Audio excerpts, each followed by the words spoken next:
Second book of Samuel, chapter 5. David becomes king of all Israel.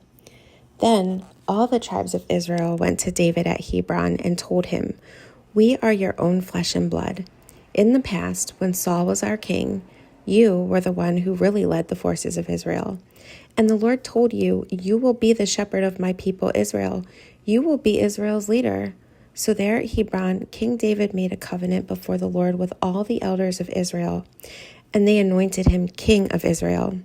David was 30 years old when he began to reign, and he reigned for 40 years in all.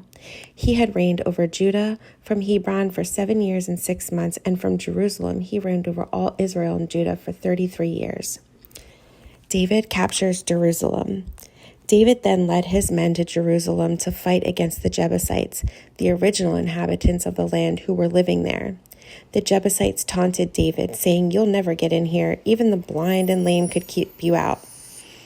For the Jebusites thought they were safe, but David captured the fortress of Zion, which is now called the City of David.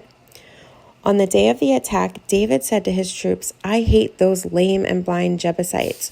Whoever attacks them should strike by going into the city through the water tunnel." That is the origin of the saying, "The blind and the lame may not enter the house."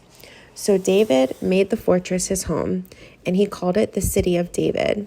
He extended the city, starting at the supporting terraces and working inward. And David became more and more powerful because the Lord of God of heaven's armies was with him. Then King Hiram of Tyre sent messengers to David along with cedar timber and carpenters and stonemasons, and they built David a palace. And David realized that the Lord had confirmed him as king over Israel and had blessed his kingdom for the sake of his people Israel. After moving from Hebron to Jerusalem, David married more concubines and wives, and they had more sons and daughters. These are the names of David's sons who were born in Jerusalem: Shammua, Shobab, Nathan, Solomon, Ibhar, Elishua, Nepheg, Japhia, Elishama, Eliada, and Eliphalet.